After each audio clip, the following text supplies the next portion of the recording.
그럴듯한 착각이라는 제목으로 하나님 말씀 증거하도록 하겠습니다. 칼빈주의 5대 강령이라고 있죠. 우리가 믿음의 기둥이 되는 5개의 강령이 있다 그러는데, 전적 타락, 두 번째가 무조건적 선택, 세 번째가 제한 속죄, 네 번째가 불가항력적 은혜, 다섯 번째가 성도의 견인. 뭐 우리가 살피려고 그러는 건 아니에요. 이걸 영어로 보면은 앞자를 따면은 그 튤립이 됩니다. 예를 들어서 전적 타락 그러면 토탈 타락이 되겠죠. 영어로 말 안 할게요. 토탈 타락. 그래서 T가 나오고, 무조건적 그러니까 unconditional. 그죠? 그 다음에 선택이 될 거고, 제한적 그러니까 limited 뭐 이렇게 붙이면은 이렇게 튤립이 된다고. TULIP. 그래서 신앙의 꽃이라고 얘기를 합니다. 5가지 신앙 강령. 이거 꼭 배워야 됩니다. 근데 오늘은 그 첫 번째예요. 전적 타락. 이게 신앙의 사실은 출발이 될 수 있다는 것입니다. 모든 사람이 다 타락했다. 절망이다. 모두 다 죄 가운데 있다. 그래서 오늘 내용은 칼빈주의 5대 강령 가운데 첫 번째를 다루는 거예요. 그죠? 전적 타락. 9절을 다 같이 읽겠습니다. 시작. 그러면 어떠하냐? 우리는 나으냐? 결코 아니라 유대인이나 헬라인이나 다 죄 아래에 있다고 우리가 이미 선언하였느니라. 다 죄 아래에 있다. 근데 이거 뭐 당연한 것 같지만 사람들이 안 그렇다라는 거예요. 우리가 다 죄 아래에 있다. 이걸 인정 못하는 거예요. 그래서 세상에서 제일 힘든 일이 뭐냐? 내가 죄인입니다. 이 고백하는 게 제일 힘들다 그래요. 사람들이 죽어도 이거 고백 안 하려고 그럽니다. 내가 왜 죄인이야? 자기 부인이 없는 거죠. 그러니까 자기 의를 붙든다 이렇게 표현한다고요. 내가 죽지 않는 거, 내가 왜 죄인이야? 이게 힘들다라는 것입니다. 최근에 그 선교사님과 대화를 나눈 적이 있는데, 요즘엔 여러분들이 그러는 것 같아요. 사역자들의 배신 문제가 좀 크더라고요. 현지 사역자들 잘 양육했는데 어느 순간인가 이렇게 배신을 하고 돌아서는 분, 그런 케이스가 몇 분 있더라고요. 이유가 뭐냐? 눈앞의 이익 때문에 그러죠. 사람이 눈앞의 이익만 쳐다보고 막 배신을 해버린다고. 그러면서 선교사님들이 답답해요. 아, 그 친구들 한치 앞을 못 내다본다고. 조금만 참고 인내하면은 하나님께서 길 열어주시고 할 건데, 그 이상하게도 너무 가난하게 살아 그런지 모르지만 그 눈앞에 있는 이익을, 그 유혹을 못 이겨가지고 그냥 욕심 부리다가 넘어지고 그런다고. 그래서 허탈해하면서 힘 빠져하는 모습을 보게 됩니다. 되게 이런 나라들 가보면요, 남자들은 놀고 있고 여자들이 일합니다. 참 그래. 후진국이 그래서 후진국인가 봐. 그죠? 여자들만 일을 해. 남자들은 놀고 먹고. 근데 여자분들이 왜 이렇게 정신들이 좀 살아있나 했더니, 여자들은 태생적으로 희생이 뭔지 알잖아요. 일단 아기를 낳으면 희생 없이 어떻게 아이를 키워요. 그러니까 희생, 책임감 뭐 이런 거가 있는 것 같아요. 십자가를 지는 거, 자기 부인. 남자들은 그럴 경험이 없어요. 없어가지고 그냥 눈앞에 있는 이익들. 그래서 좀 열악한 조건에서는요, 여자들은 기본적인 인간성이 있어. 근데 남자들은 그거 교육받지 못하면은 정말 인간의 길을 포기한 모습들, 그리고 참 의리도 없고 그런 모습을 보게 된다라는 것입니다. 왜 이기적이죠? 모든 가치가 내게 있다고 생각하기 때문에 그렇죠. 인간의 본능이에요. 내게 말고 하나님께 모든 가치가 있다, 은혜가 있다 그러면 나를 부인하고 그걸 받으려고 그럴 거 아니에요.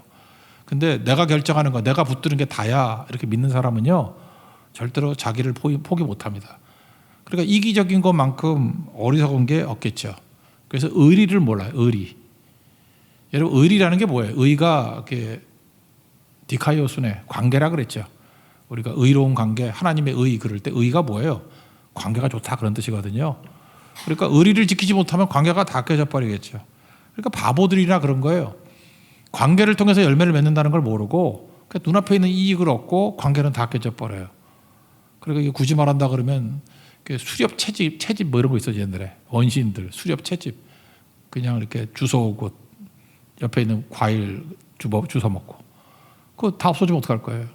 근데 관계를 맺는다는 게 뭡니까? 그게 농사잖아요. 농사.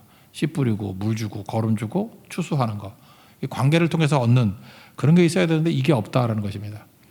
우리가요, 하나님의 은혜를 모르면은 자기 의에 사로잡혀가지고 내가 다 한다고 생각해. 내가 쥐는 거. 그래서 맨날 수렵 채집이야.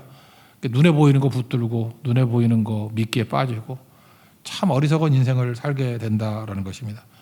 이런 사람들 보면 착합니다. 저도 오늘 들었던 형제인데 되게 착해요. 저도 교제도 나누고 했었는데 알거든요. 착한데 그런 거 아세요? 착한 사람이 구원받기 힘든 거? 착함이라는 거, 착함으로 포장된 자기 의예요. 그것도 예를 들어서 난 착해. 이유가 뭐냐? 우리 가정 먹여 살리려고. 굶어 죽는 상황도 아니거든. 가난하니까 부자 만들려고. 그러니까 그렇게 포장을 하면서 착해요. 그런데 계속 배신하고 의리 저버리고. 오히려 악하다 그런 사람은 자기가 악한지 알아요. 그래서 나는 소망이 없어요. 그러니까 나를 깨주시고 하나님 은혜 부어주세요. 그런 사람이 구원받는 거라고요. 그러니까 사람이 자기 의리를 버린다는 것이 정말 정말 힘든 일이다. 이거를 알아야 된다는 것입니다. 그래서 하나님이 우리를 사랑하시기 때문에 우리를 광야로 이끄신다. 무슨 뜻이겠어요? 나의 의의를 깨는 순간이에요. 자기만 믿고 의지하는 사람들 이렇게 광야로 나가면요, 의지할 데가 하나도 없잖아. 나도 의지 못하고. 그러니까 꼬꾸라져가지고 하나님 찾는다고요. 그게 자기를 깨는 하나님의 축복의 시간이라고. 하여튼 어떤 방법이든 깨지면 돼요. 깨지면 그게 복의 길이라고. 우리 지난주에도 말씀드렸지만 열린 공동체 특징이 뭐라 그랬어요?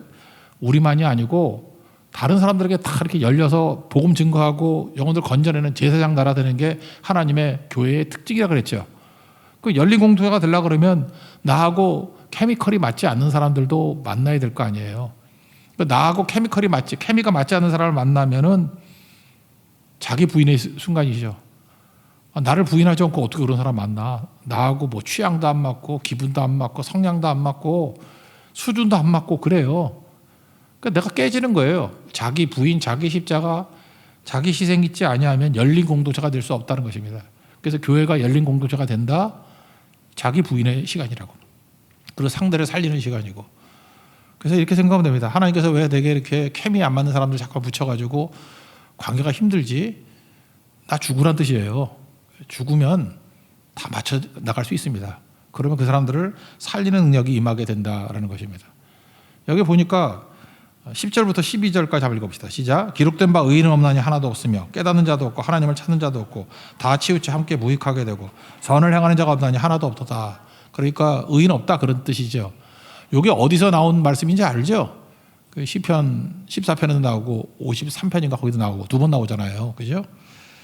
시편 14편 1절을 보니까 의인은 없나니 하나도 없다. 이게 뭐하고 동의하냐 하면 어리석은 자는 그 마음에 이르기를 하나님이 없다 하는도다. 그들은 부패하고 마음 그 행실이 가증하니 선을 행하는 자가 없도다. 그리고 3절까지가 똑같은 내용이에요. 그러니까 의인은 없나니 하나도 없다를 뭐로 표현했냐면 어리석은 자라는 거예요. 의인이 없다. 의인 아니다. 그러니까 악인이잖아요. 그러니까 의인이 아닌 건 뭐냐면 어리석은 자다. 그러니까 어리석은 자라는 건 머리가 안 돈다 그런 뜻이 아니고요. 자기중심적이다 그런 뜻이에요. 이해가 되시죠? 자기중심적이니까 하나님으로 여기지 않고 그러니까 하나님이 없다 그러지. 그러면 내가 하나님이잖아요. 그러니까 하나님이 없다. 내가 하나님이라고 말은 못하겠지. 내가 주인이다 그런 거라고. 그래서 내가 주인이라고 하는 것이 이게 뭐예요? 어리석은 자라는 거예요. 내가 주인이라고. 그러니까 세상에서 제일 어리석은 사람이 자기 안 깨지는 사람이에요. 그래서 자기 부인 못하다가 망하게 된다 그런 뜻이라는 것입니다. 그래서 자기 부인을 모르는 나 그것만큼 무서운 게 없다라는 거죠. 그래서 출발이 뭐예요? 자기 부인부터 시작되는 게 너무너무 중요하다. 하여튼 간에 그래서 여러분들 이런 거 기도하셔야 돼요. 하여튼 어떤 조건이 되든 간에 어떤 환경이 되든 간에 하나님 내가 자기 부인하고 자기 십자가를 지기를 원합니다. 내 자신에게 소망을 두지 않기를 원합니다. 나는 꽝입니다. 아무것도 아닙니다. 하나님 은혜 아니면 살 수가 없습니다. 그게 제일 축복받은 조건이라는 거예요. 그러면 하나님께서 은혜 부어주시는 거죠. 베드로가 예수님 처음 만나고 난 다음에 했던 고백, 나는 죄인입니다. 불쌍히 여겨주세요. 나를 떠나소서. 나를 불쌍히 여겨주세요. 그 두 가지 기도가 그게 최적의 상태라는 거예요. 항상 그 상태를 유지할 수 있는 믿음의 종 되기를 바랍니다. 마귀는 좋은 거 깨는 게 마귀 목적 아니에요. 그래서 이렇게 뭐 마음이 가난한 자 그래야 되나? 목마른 자 이래야 되나? 자기가 전적 타락했음을 인정하는 자 그걸 갖다가 깨기 위해서 교만하게 만드는 마음도 있지만 우리 예수 믿는 사람들이 뭐 웬만해서 잘 교만해질라 그러나 교만하다 그러면 정신 차리고 돌아오니까 속이는 거죠. 어떻게 속이느냐 하면 믿음같이 보이는 그럴듯한 착각을 통해서 우리를 깨는 거라고. 그래서 이게 참 무서운 거예요. 그러니까 병이 오는 줄 알면 병이 그렇게 안 무서운데 조용히 오는 병이 무섭잖아요. 아무 감각도 없었는데 마지막에 보니까 말기 뭐 이러면 끝나잖아요. 그런 거와 똑같이 영적 암과 같이 말기암과 같이 소리 소문 없이 다가오는 게 두 가지가 있는데 그게 무슨 이즘이라고 하는 거예요. 이즘이라고 하는 거는 뭐냐 하면은 그 인간의 어떤 외형, 형식을 말하는 거예요. 두 가지거든요. 요 두 개를 꼭 깨야 돼요. 오늘 본문이 말하는 게 그거예요. 첫 번째는 율법주의, 두 번째는 믿음주의, 있음이 들어간 거. 그래서 율법주의도 되게 믿음이 좋아 보여. 근데 아니라는 거. 이건 뭐 성경 도처에 나오니까. 믿음주의, 입으로 뭐 아멘, 할렐루야, 뭐 은혜지요, 뭐 이런 거예요. 그게 믿음주의예요.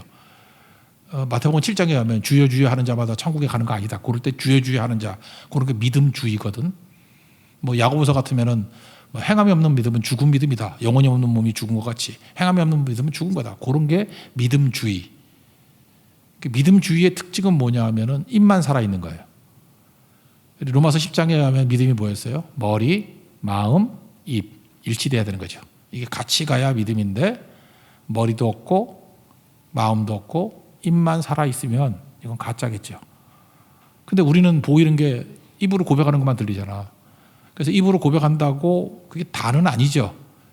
그게 믿음주의일 수 있죠. 그거 믿음 아니에요. 율법주의일 수 있죠. 그거 아니라고. 그래서 여러분들 오늘 이 시간에는 이 율법주의와 율법, 믿음주의와 믿음 이 두 가지를 명확히 구별한다 그러면 여러분 평생 신앙생활에 큰 유익이 될 것입니다. 이거 구별하고 율법주의 깨버리고 믿음주의 깨버리고 진짜 율법의 유익과 믿음의 능력을 체험하는 은총의 시간 되기를 바랍니다. 차례대로 살피겠습니다. 첫째는 율법과 율법주의인데, 율법주의라는 건 뭐냐면 율법으로 다 된다. 율법 지상주의죠. 율법 100% 율법만 지키면 구원받는다. 뭐 이런 거예요. 이게 뭐 유대인들이 맨날 붙드는 게 율법주의 아니야. 바리새인들 율법주의자 그러잖아요.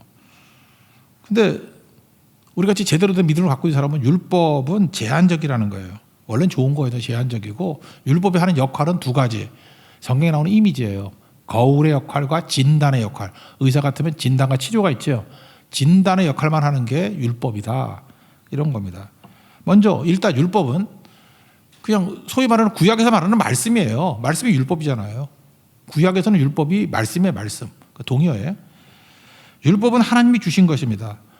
그러니까 하나님께서 율법을 주셨다, 말씀을 주셨다. 이건 무슨 뜻이죠? 하나님이 인간에게 주신 하나님의 뜻이에요.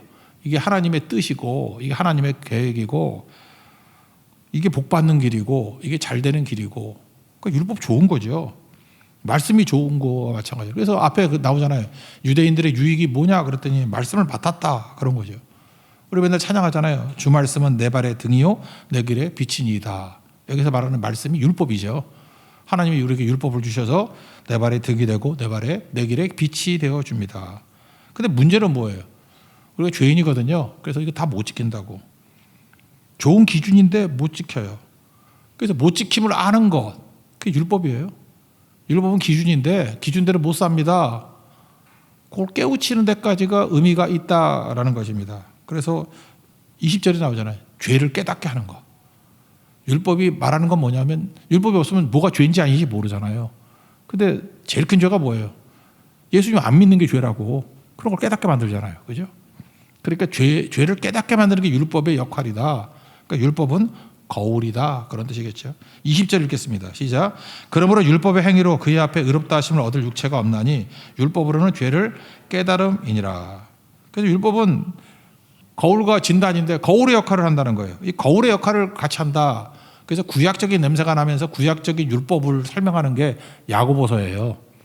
야고보서의 개념들은 왜 로마서 바울 서신하고 약간 좀 이렇게 냄새가 다르냐 하면은 거기서 말하는 율법은 구약의 말씀을 주로 율법이라고 설명했기 때문에 말씀을 그리고 그 사도 바울이 말하는 율법이라는 건 율법주의를 얘기하는 거예요. 바울 서신에 나오는 율법은 다 율법주의. 그러니까 잘못된 걸 말하는 거죠. 그러니까 그거 똑같은 단어라고 생각하면 안 되죠. 야고보서 1장 23절 보면 누구든지 말씀을 듣고 행하지 아니하면 그는 거울로 자기의 생긴 얼굴을 보는 사람과 같아서 그러죠. 그러니까 하나님 말씀이 어떤 역할을 한다는 거야. 율법이 거울 역할을 한다는 거예요. 그래서 율법을 쭉 보면서 아 내가 죄인이구나 이걸 깨닫게 되는 거죠. 거울이니까. 여러분 거울 안 보고 화장하는 여자분들 계세요? 불 꺼놓고 새까맣게 한번 해보세요. 한번 실험적으로. 나는 잘 모르겠지만 이렇게 루즈를 발라도 이게 삐져나올걸? 그죠? 뭐 그러지 않겠어? 눈을 발라도 눈탱이 뒤 붓고. 거울의 의미는 그거 아니에요? 저도 반창고 부처리 일진 목사 같이 나왔잖아요. 조금 전에 거울 봤어. 거울 봐서 이거 괜찮을까? 선글라스? 이게 낫겠다. 그래서 거울로도 잘 안 돼가지고 내가 몇 명한테 물어봤어. 그냥 괜찮아요? 그랬더니 괜찮대. 그런 거잖아요. 전 보세요. 거울 보고 벌써 체크하고 막 이랬잖아요. 그거 없이 그냥 아무 거울도 없이 지 혼자 뭐 짠하고 나왔더니 나중에 막 여기 문신 새겨주고 막 이러면 여러분들이 그 설교 못 듣겠죠, 그러면. 그러니까 율법이 하는 역할이 그거라는 거예요. 네 모습, 네 꼬라지가 어떤지를 봐라. 그거를 판단하게 만드는 거죠. 그러니까 뭐예요? 더러우면 씻어내야 되고 수정해야 되고 그런 게 율법이라는 것입니다. 율법. 그래서 율법이 제대로 주어지면 일단 죄인이니까 회개가 벌어지겠죠. 그래서 율법이 하는 역할은 뭐예요? 거울이니까 회개가 일어나요. 하나만 얘기를 듣는다면 느헤미야 8장에서 그 수문 앞에서 부흥이 일어났죠. 말씀 선포가 있었죠. 말씀이 율법 거울이니까 말씀을 맨날 들었어요. 그죠? 거기 초막절날 일주일 동안 계속 들었어. 9장에 넘어오니까 9장 1, 2절만 읽어드릴게요. 그달 스무 나흘 날에 이스라엘 자손이 다 모여 금식하며 굵은 베옷을 입고 티끌을 무릅쓰고 모든 이방 사람들과 절규하고 서서 자기의 죄와 조상들의 헌물을 자복하고 회개했다. 그런 얘기가 나온다고. 그러니까 하나님 말씀이 제대로 선포되면 어떤 일이 벌어져요? 거울이잖아. 내 죄가 보인다고. 그래서 회개하기 시작했어요. 맨날 며칠. 그게 부흥이에요. 그래서 회개는 회개하라 외치는 거 말고 하나님 말씀이 제대로 주어지면 내 죄가 보여요. 그래서 사도 바울이 예수를 오래 믿고 헌신하고 난 다음에 막판에 그러잖아. 나는 죄인 중에 괴수라고. 더 악해졌다가 아니라 말씀의 거울이 선명해지니까 자기 죄가 더 크게 보이는 거죠. 나는 죄인 중에 괴수입니다. 그러니까 왜 그래요? 회개가 이루어진다고. 그래서 하나님 말씀은 회개를 이끄는 거예요. 율법이 하는 역할이 뭐예요? 죄를 자각하고 회개하는 데까지. 그러니까 율법에는 목마름이 있겠죠. 하나님 어찌합니까? 나는 내 힘으로 갈 수 없습니다. 그러니까 예수님의 십자가가 나타나는 거죠. 그러니까 십자가를 구하게 만드는 거죠. 내 힘으로 안 됩니다. 하나님 은혜를 구하죠. 은혜 세 가지 요소. 삼일체 하나님. 하나님의 사랑을 붙들게 되고 두 번째 예수님의 십자가를 붙들게 되고 성령의 도우심이 뭐예요? 하나님의 사랑과 십자가를 붙들게 만드는 힘. 그래서 그거 붙드는 거예요. 그거. 하나님 은혜로 나를 건져 주십시오. 이렇게 된다라는 것입니다. 이게 율법이 하는 역할이라는 거예요. 1907년 평양 대부흥도 그런 거였죠. 길손주 그땐 장로님이셨는데 새벽기도 하면서 말씀이 막 선포되니까 사경이었어요. 그때는 살피사 경전경자잖아요. 그러니까 성경을 살피는 거예요. 사경. 성경을 조사한다. 조사하는 회. 그러니까 성경을 철저히 공부하던 그런 때였어요. 그러니까 말씀이 선포되니까 자기 죄가 보이잖아. 그래서 길손주 장로님부터 회개하고 이 회개의 물결이 막 퍼져나간 거예요. 왜? 말씀 앞에서 자기 죄가 보이니까 떼굴떼굴 구르면서 회개를 하는 거예요. 그게 부흥이라고. 그래서 진정한 부흥은 사람 많이 모이는 게 아니고요. 회개가 있어야 돼. 회개. 하나님 말씀 우리를 회개의 자리로 이끌어 간다라는 것입니다. 니고데모를 보세요. 니고데모는 율법주의자죠. 그러니까 하나님 말씀을 알고는 있는데 거울 역할을 못하는 거예요. 거울 역할을 못하고 보통 바리새인들 뭐라 그래요? 그 말씀을 가지고 공격용으로 쓰죠. 저 세리들 보세요. 저 토색불이 가늠한 자들, 저 나쁜 놈들 아니에요. 그리고 자기 적용 안 하고 남에게 적용하고, 그죠? 자기 눈에 있는 들보는 못 보고 남의 눈에 티는 쳐다보고. 그러니까 율법을 그런 식으로 공격용으로 쓰면은 아무것도 안 되는 거죠. 그러니까 니고데모에게 예수님이 뭐라 그래요? 거듭나야 돼. 거듭나. 본어게인이 뭐예요? 1차는 죽어야 된다는 거 아니에요. 너 죽어야 돼 임마. 너 지금 무슨 율법 가지고 네가 너 죽으라고 준 율법 가지고 누구 죽이려고 그러냐? 그런 거죠. 그랬더니 말귀를 못 알아듣니까 이 바보 천치가 뭐 엄마 뱃속에 다시 들어가야 됩니까? 이따위 소리 나고. 거듭남은 죽으란 뜻이에요. 1차 죽으라. 그래서 물과 성령으로 거듭난다가 물이 뭐예요? 세례잖아요. 물세례. 물세례는 물속에 푹 집어놨다가 죽음을 상징하는 거잖아요. 죽음의 죽음. 너 죽으라. 그러니까 물이 상징하는 건 회개죠. 하나님 말씀이 나를 죽게 만들면 회개하게 돼 있잖아요. 나는 아무 가치가 없습니다. 소망이 없습니다. 성령은 뭐예요? 성령의 도우심. 성령은 십자가 붙들게 만들고 예수님 하나님의 사랑 붙들게 만든다고. 그래서 우리는 어떻게 거듭나야 돼요? 물로 죽고 성령으로 다시 십자가의 의를 붙드는 쪽으로 살아나야 된다고. 그게 물과 성령이에요. 물과 성령으로 거듭나지 않으면 하나님 나라에 들어갈 수 없다고.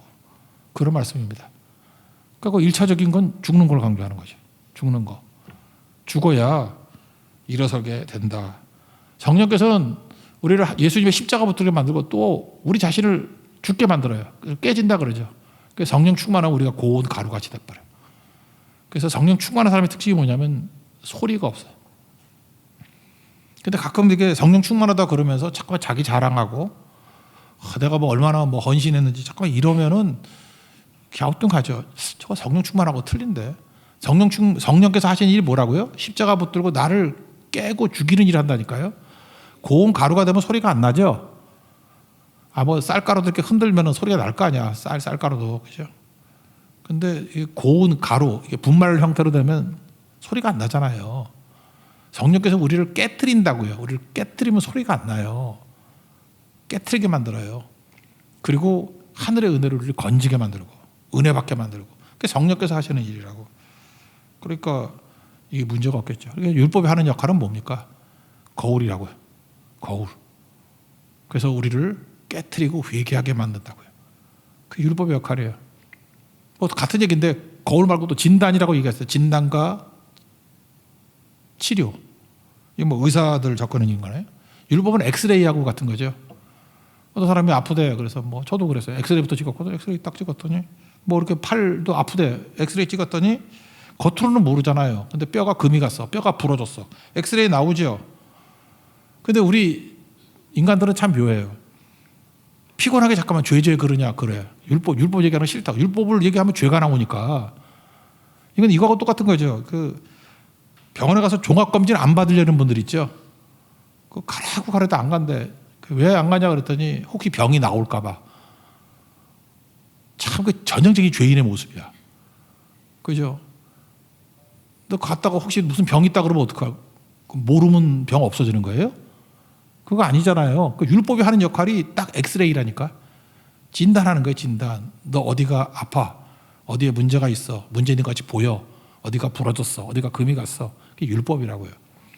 그러니까 율법은 참 좋은 거잖아요. 유용하잖아요. 그죠? 율법은 우리를 진단해 주니까. 근데 문제는 진단만 한다고 치료가 돼요? 딱 찍었더니 너 팔 부러졌어. 그러면 뭐 고쳐야 될 거 아니야. 뭐 이거 뭐 갖다 맞춰가지고 뭐 붙이든지 뭘 해야 될 거 아니에요. 율법주의가 뭔지 아십니까? 율법주의는 진단만 하면 저절로 난다라고 하는 믿음이에요. 그러니까 율법주의는 아무 소용이 없죠. 그러니까 율법주의하고 제일 비슷한 게 뭐냐면 알면은 내가 그런 사람이다 그거 한 거 똑같은 거라고. 나는 정의를 지지해. 그럼 나는 정의로운 사람. 뭐 이런 거 똑같은 거죠. 나는 구제를 좋아해. 그럼 나는 구제하는 사람. 아무것도 안 해. 다만 좋아할 뿐이야. 나는 선교를 지지해. 그럼 자기 선교하는 사람. 율법주의자가 딱 그런 식의 행동이라고. 그러니까 진단만 되면은 치료까지 되는지 알아. 여러분 병명 알면 다 나요? 치료 못하는 것도 있지 않나? 이거 점쟁이들 기법하고 똑같아. 여기 뭐 점집에 간 사람이 없겠지만 점집에 가면은 점쟁이가 자기 신뢰를 얻기 위해서 제일 먼저 하는 일이 뭐죠? 뭘 맞추는 거야. 뒤가 이상하다 뭐 이러고 그죠? 뭐 대표적인 게 뭐 딱 보니까 촌놈같이 보이는 애들 있잖아. 그러면 뭐 시골에서 올라왔지 어떻게 하셨어요? 집 앞에 무슨 큰 나무 있었지. 되게 있거든. 나무 있었지. 그러면 네 맞아요. 그럼 그때부터 신뢰가 시작하죠. 이거 봐라. 시골에서 왔다는 것부터 나무 있다는 것부터 안다. 이 진단 아니 진단. 진단은 때려맞춰도 되게 맞는 거지. 나무 없으면 어떻게 하죠? 있었으면 큰일 날 뻔했어. 뭐 이러고 그죠? 그러니까 진단만 되면 신뢰하기 시작하는 거예요. 그 다음부터 뭐예요? 치료까지 다 맡겨버리는 거야. 이 사람이 내 상황을 아니까 풀어줄 수 있다? 맡기게 속는 거죠. 그러니까 율법주의에 속는 것도 비슷하다고요. 이게 무슨 뭐 센서스 조사만 해도 어떤 사람이 어떤 상황인지 그거 뭐 맞추는 게 뭐 힘들어. 너 소망 없어. 너 절망이야. 너 꽝이야. 너 따라지야. 뭐 이런 거 모르는 사람 누가 있어. 세상은 그 진단한다고 나름대로. 진단 맞을 수도 있고 틀릴 수도 있고. 그게 지가 볼 때 좀 맞는 것 같이 보이면 홀딱 믿어가지고 인생을 받죠. 그러니까 이단에 빠진 사람이 다 그런 거라고. 진단에 빠지는 거야. 진단에. 치료가 돼요? 율법주의가 그래서 악한 거예요. 진단하고 난 다음에 자기가 마치 치료까지 다 하느냐. 하나님이 하는 건데. 그게 율법주의다. 그런 거예요. 그럼 치료는 어떻게 이루어집니까? 하늘에서 이루어져요. 삼일체 하나님. 우리가 죄와 사망으로 죽은 자예요. 하나님께서 우리를 건지기 위해서 하나님이 사랑하셨어요. 예수님이 실제로 우리를 구원하기 위해서 십자가를 지셨어요. 성령이 오셔가지고 우리에게 딴 생각하지 말고 하나님의 사랑과 예수님의 십자가만 붙들어야 돼. 요약하면 예수님의 십자가만 붙들어야지 너 살 수 있어. 죄가 해결되고 죽음의 문제가 해결이 돼. 그게 성령이 하시는 일이라니까요. 그래서 예수의 영이라고 그러잖아요. 그럼 구원받게 되는 거죠. 갈라디아 3장 24절 보니까 이같이 율법이 우리를 그리스도께로 인도하는 초등교사가 돼요. 옛날에 몽학선생 그러던데. 그러니까 율법이 하는 일이 뭐예요? 초등학교 선생님이야, 애들한테. 우리로 하여금 믿음으로 말미암아 의롭다함을 얻게 하려 함이라. 학교 선생님이 얘기하는 거야. 야, 네가 스스로 구원받으려면 안 돼. 우리의 구원의 유일한 길은 예수님을 믿는 믿음 안에 있어. 예수님을 영접하는 거에 있어. 그걸 계속 가르쳐주는 게 누구라고요? 율법. 성령께서는 율법을 가지고 예수님을 믿게 만드는 일에 집중하게 만든다는 거예요. 이게 성령이 하시는 일이라고요. 그 모든 배경에는 뭐예요? 하나님의 사랑이 있는 거고. 삼일체 하나님께 있다 이런 겁니다. 그러니까 율법과 율법주의를 아시겠죠? 율법은 뭐예요? 일단 그 자체로 우리에게 복이 되는 거, 하나님의 뜻을 보여주는 거예요. 아, 하나님의 뜻이 이런 거구나. 전체적인 걸 알아요. 근데 우리는 그대로 살 수가 없어요. 그러니까 율법이 우리에게 죄를 깨닫게 한다 그러잖아요. 그죠? 죄를 깨닫게 한다. 그래서 우리를 진단하기도 하고, 그죠? 우리를 치료할 수 있는 길이 예수님의 십자가밖에 없다는 것을 성령께서 알려주시기도 하고, 뭐 그런 거예요. 예, 죄를 깨닫기도 하고. 그래서 우리가 주 안에서 이런 율법의 유익성을 붙들고 나가는 거, 그게 제일 중요하다는 것입니다. 그 율법주의는 뭐예요? 그 진단만 해놓고, 점쟁이가 똑같다니까. 진단해놓고 지가 다 할 수 있대. 이게 사기꾼이야, 사기꾼. 그래서 율법주의는 꽝이다. 그 다음 나오는 게 이제 요즘에 우리에게 많이 있는데, 이거는 성경은 없는 건데 이걸 믿음주의라고 하는 게 맞아요. 빌리비즘. 믿음과 믿음주의. 그럼 뭐가 똑같으냐면 하나님께서 우리를 구원할 수 있는 길을 은혜의 길, 그래서 율법에 다른 구원의 길을 주셨다고 그랬죠. 율법으로 구원 못 받으니까. 그래서 하나님의 한 의를 주셨다. 21절 22절 읽겠습니다. 시작. 이제는 율법 외에 하나님의 한 의가 나타났으니 율법과 선지자들에게 증거를 받은 것이라. 곧 예수 그리스도를 믿음으로 말미암아 모든 믿는 자에게 비치는 하나님의 의니 차별이 없느니라. 그러니까 우리가 구원받을 수 있는 게 뭐예요? 삼일체 하나님이 만드신 구원의 방법, 은혜죠, 은혜. 하나님의 사랑과 예수님의 십자가, 성령의 도우심. 그래서 이걸 뭐예요? 하나님의 한 의가 나타났으니 율법과 선지자들에게 증거를 받은 것인데, 요약하면 예수님의 십자가라고. 그래서 22절 나오잖아. 예수 그리스도를 어떻게 해요? 믿음이 뭐예요? 영접이죠. 영접하는 자, 그 이름을 믿는 자, 하나님의 자녀가 되는 권세를 주셨으니, 그래서 예수님이 날 위해서 십자가의 죽으심을 받아들이면 죄 문제도 해결되고 죽음도 해결되는, 이걸 뭐라 그래요? 뭐 동기화된다 그러잖아. 싱크로나이즈드. 그죠? 동기화돼 가지고 구원받는데 이건 차별이 없다고. 이방이나 뭐 유대인이나 차별이 없고, 믿음은 구원받는다. 성경이 말하는 얘기가 그 얘기예요. 믿는다는 건 뭐예요? 나에게 소망이 없고 하나님께 모든 소망이 있습니다. 하나님의 은혜만 모든 인생을 겁니다. 예수님을 영접합니다. 예수님의 십자가를 영접합니다. 영접이 믿음이라니까요. 받아들입니다. 성령은 어떤 영이에요? 영접하는 영이라고. 성령 충만하면 잘 영접해요. 뭐 삐딱하게 거절하고 아니다 이러지 않고 자꾸만 영접한다고. 그러니까 하나님께서 하신 삼일체 하나님이 하신 모든 것들을 다 받아들이는 게 믿음이에요. 그 믿음주의는 뭘까요? 입으로만 믿는다 그러는 거예요. 실제로 안 돼. 그러니까 우리 인간이 볼 때는 구분이 안 되지. 입으로만 나불나불 하니까 조금 믿는 건지 아닌지 어떻게 알아? 속으로 알 수가 없으니까. 다시 로마서 10장 우리 미리 배웠죠.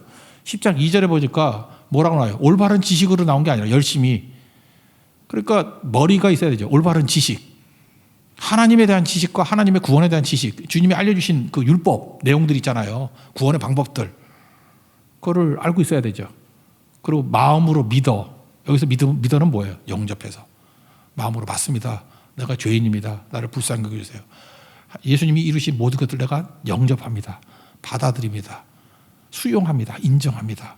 이게 마음에. 그러니까 머리로 믿고 마음으로 믿은 것을, 머리로 이해하고 마음으로 믿은 것을 다 알도록 입으로 시인하는 거죠. 이 세 가지가 합쳐지면 이게 진짜 믿는 거죠. 이거 뭐 나눌 수 있는 것도 아니죠. 그냥 믿는 거를 이렇게 설명한 거예요. 뭘 믿는다 그러면 머리로 아니까 믿은 거지. 그리고 마음으로 진짜 받아들이니까 믿는 거고. 믿느냐 그러면 믿는다고 그러는 거지. 가끔마다 이 머리하고 마음하고 다른 사람이 있어요. 그 진짜 이상한 사람이야 그거. 그리고 입으로도 맨날 거짓말해. 입만 열면 헷갈리는 거지. 저 뭐야 저거? 머리 따로, 마음 따로, 입 따로. 괴물이에요, 괴물. 근데 우리 가운데 괴물 되게 많아요.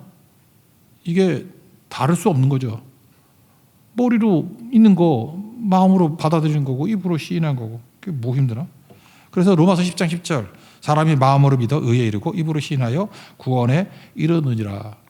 근데 이 세 가지가 있어야 되는데 믿음주의는 뭐냐? 입으로만 믿는 거예요. 머리로도 안 믿고 마음으로도 영접 안 하고. 그러니까 모태신앙 가운데 이런 사람이 있고 연기력이 뛰어난 크리스찬 가운데 이런 사람이 많아. 뭐 말끝마다 주여 주여. 근데 뭐 아닌 것 같아. 뭐 이렇게 아무 때나 할렐루야야 할렐루야 할렐루야. 근데 아닌 것 같아. 사긴 다치고. 그리고 뭐든 주님의 은혜지요 뭐 이러고. 진짜로 예수님을 주님으로 모신 적이 없는데 기도 응답 있다고 맨날 그래. 기도하면 응답이 있죠. 그리고 기도도 안 해. 그 형식만 있어요. 내용으로. 거기 믿음주의. 디모데후서 3장 9절 경건의 모양은 있으나 경건의 능력을 부인하는 자니. 껍데기 뿐이에요. 내용이 없어. 컨텐츠가 없어. 야고보서 2장 25절 26절 영혼이 없는 몸이 죽은 것 같이 행함이 없는 믿음은 죽은 것이다. 믿음주의. 믿음주의. 마태복음 7장 주여 주여 하는 자마다 천국 가는 거 아니다. 믿음주의. 입으로만 나불나불. 머리도 아니고 가슴도 아니고. 이런 사람 되게 많아요. 그 사람은 꼭 한 줄로 한 거죠. 누구든지 주의 이름을 부르는 자는 구원을 받으리라. 그래서 여러분들 믿습니까? 아멘. 그러면 누구든지 주의 이름 불렀대. 구원받은대. 믿음주의. 믿음주의를 주의하시오. 믿음주의. 믿음 아니에요. 그거. 믿음은 머리, 마음, 입이라니까요. 같이 가는 거. 그래서 믿음이 자라나게 해서 필요한 거 뭐냐? 진짜 중요한 게 뭐냐? 믿음. 여러분 믿음 성장을 원하십니까? 성령이 도와주시는데 제일 중요한 것은 하나님에 대한 묵상이에요. 헬린 마틴이라고 31살에 죽은 선교사가 있어요. 이 사람 이제 31살에 죽었는데 어쩜 이렇게 좋은 글들을 많이 남겼는지. 세상에서 가장 가치 있는 일이 뭐냐? 하나님의 성품을 묵상하는 것이래. 그래서 크리스찬들이 할 일이 뭐냐 하면은 잠깐 여기저기 뭐 이상한 책도 보려고 그러지 말고 성경 있잖아요. 성경. 하나님의 속성을 묵상하세요. 지난주 리더 모임 때도 우리 황원호 목사님 하나님의 속성에 관한 얘기를 하던데 하나님의 속성을 좀 깊이 묵상을 하고 그거보다 가치 있는 일이 없어요. 하나님의 속성을 묵상하지 않고 어떻게 믿음이 생겨? 어떤 하나님인지를 아니까 그걸 받아들이는 거지. 그게 믿음 아니에요? 예를 들어서 하나님의 사랑, 그게 헤세드거든요. 하나님의 사랑. 하나님 사랑이 뭘까? 하나님 우리를 얼마큼 사랑하실까? 독생자를 주시기까지. 하나님 세상을 이처럼 사랑하사 나를 사랑하사 독생자를 주셨으니. 그거 묵상하다 보니까 로마서 8장 32절에 나오죠. 자기 아들을 아끼지 아니하시고 우리 모든 사람을 위하여 내주신 이 하나님이죠. 어찌 그 아들과 함께 모든 것을 우리에게 주시지 않겠느냐. 하나님이 가장 귀한 독생자를 우리에게 주셨는데 하나님 우리에게 못 주실 게 뭐가 있냐. 예, 하나님 묵상이죠.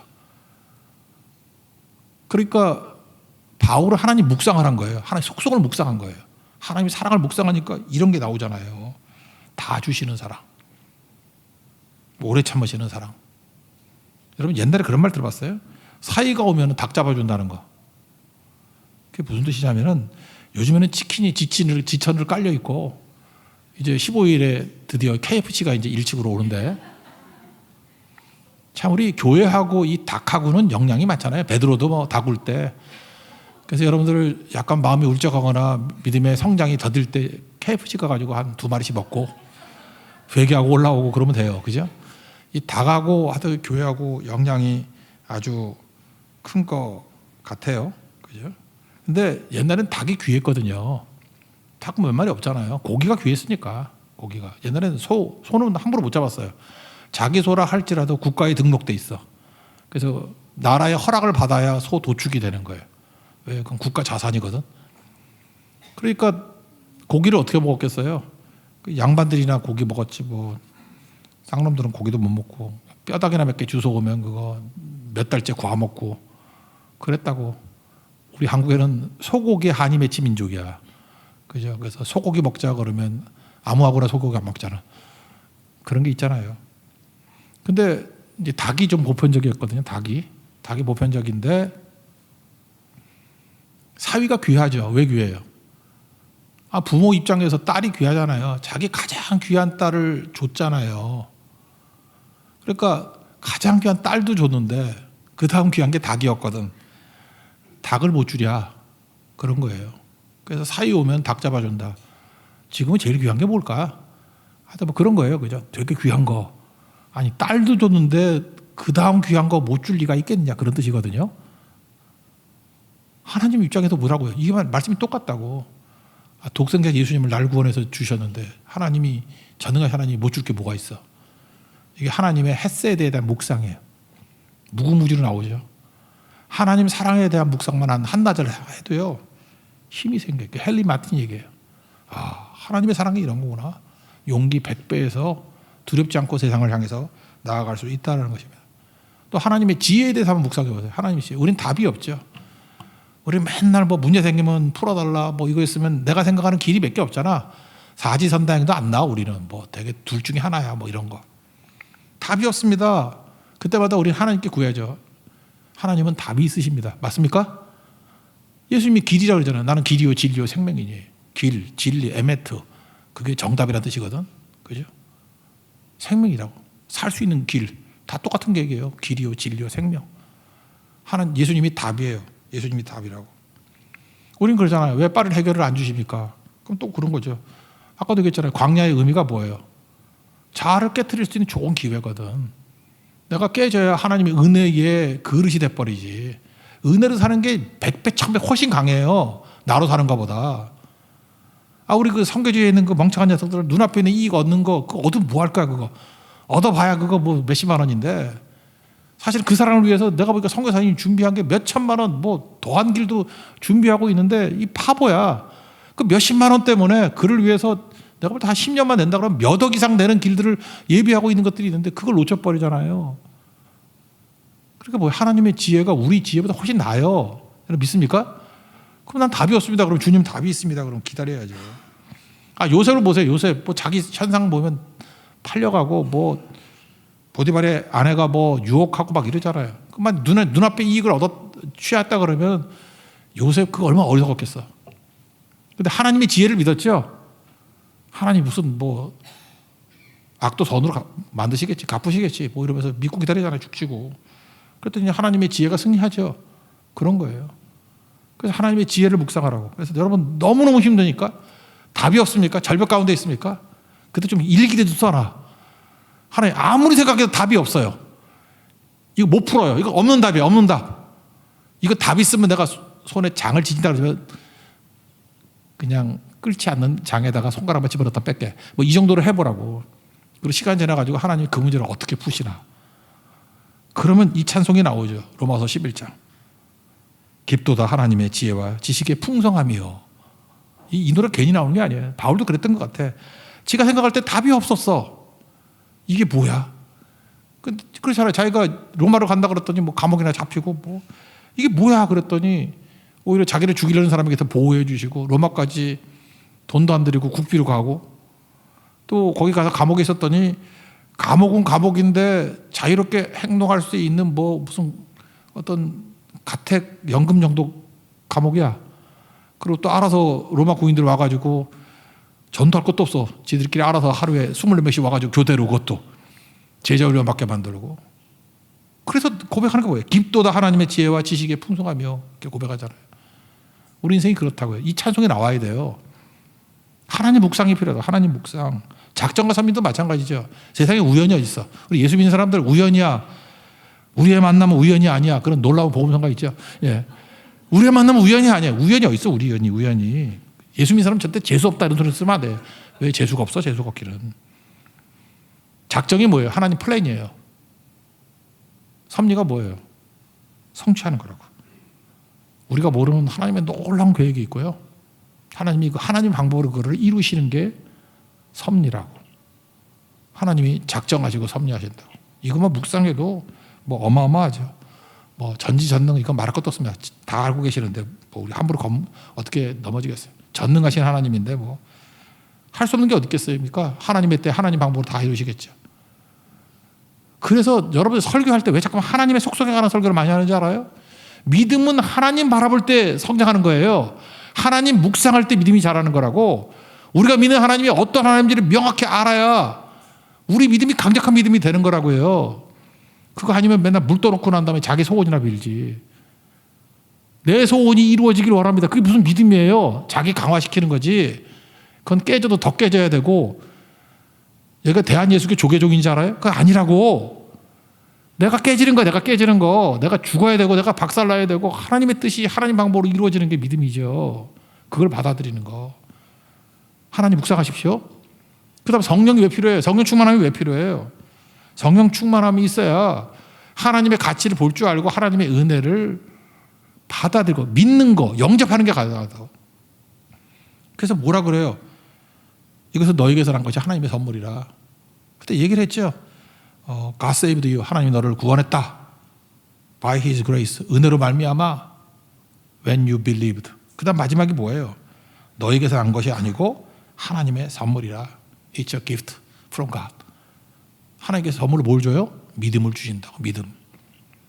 그래서 성령이 우리 가운데 임하시게 되면 나타나는 현상이 뭐냐면 자꾸만 영접하게 돼 있어. 그러니까 얼마나 매력이 있어요. 아니야, 못해, 거절하고 이러지 않고 그냥 뭐든지 좋은 거 다 영접을 해. 영접하고 수용하고 인정하고 그렇게 자꾸만 커지죠. 좋은 게 내게 다 쌓이잖아. 내가 만들어낸 가치가 아니고 내가 영접한 가치야. 내가 만들어봐야 몇 가지를 만들겠어요. 근데 영접이야 뭐 무궁무진하게 영접할 수 있잖아요. 하나님이 주신 모든 것들을 다 영접. 그 믿음의 크기만큼 커진다 그러잖아요. 그 영접하는 크기잖아요. 하나님 말씀하신 모든 걸 다 믿습니다. 다 영접합니다. 그러면 한 사람이 한 민족보다 강해요. 그래서 결국 믿음 문제예요. 믿음 문제. 성령께서는 믿음을 뭐로 줘요? 선물로 주신대요. 선물로. 그래서 믿음의 선물을 갖는 하나님의 거룩한 종 되기를 바랍니다. 그래서 결국은 우리가 좋은 크리스찬 같이 보이는데 가짜인 것들이 뭐예요? 율법과 율법주의. 율법은 좋은 거라 했죠. 거울. 회개로 나를 회개하도록 진단. 치료자가 예수님밖에 없다라는 것으로 가는 게 율법이라고. 그래서 율법주의는 뭐예요? 율법 자체가 모든 걸 다 이룬대. 이런 엉터리가 있어. 정신 나간 놈이죠. 점쟁이야? 뭐 몇 가지 맞추고 난 다음에 나 따라오면 살아. 망하는 길이지. 점쟁이 따라가는 거예요. 율법은 거울과 진단이다. 그래서 예수님의 십자가의 필요성을 깨닫게 만드는 거다. 그래서 율법과 율법주의 차이 알겠죠? 율법의 역할의 제한성을 인정하지 않고 율법이 다 한다. 그거 아니에요. 그 다음에 요즘에 많이 있는 게 뭐예요? 특별히 오래 믿은 사람들. 믿음과 믿음주의. 믿음은 로마서 10장에 나오는 세 가지예요. 머리, 마음, 입. 그죠? 정확한 지식이 있어야 되고. 그 지식, 하나님에 대한 묵상이에요. 하나님에 대한 지식이에요. 하나님에 대한 지식. 하나님을 아는 지식이에요. 그거를 제임스 패커가 옛날에 썼는데 그 책 한번 읽어봐. 옛날 책이지만 Knowing God이라는 책이 있어. Knowing God. 이거 진짜 믿음에 무지하게 유익이 있어요. 저는 그 책이 너무 좋았어. 그 책 읽다가 믿음 다 자랐어. Knowing God. Know about God이 아니라 하나님에 대해서 아는 게 아니라 Knowing God. 하나님의 속성이에요. 하나님의 속성을 이게 알게 되니까 그걸 믿고 난 다음부터 믿음이 엄청 커졌어요. 엄청. 지식. 그 다음에 믿는 거죠. 선물. 성령께서 내게 선물을 주신 거예요. 굳이 내가 한다 그러면 뭐예요? 죽어라 시인하고 다니는 거예요. 전도하고 다니는 거예요. 그래서 이번에도 전도하러 가죠. 선교하러 가죠. 이건 사실 나눠주는 것도 있지만 나를 강화시키고 내 것을 내 것 되게 만드는 힘이 있습니다. 시인하고 고백할 때 능력이 있습니다. 이런 온전한 믿음으로 거듭나는 하나님의 거룩한 종 되기를 축원합니다. 자리에서 일어나겠습니다. 십자가를 참으신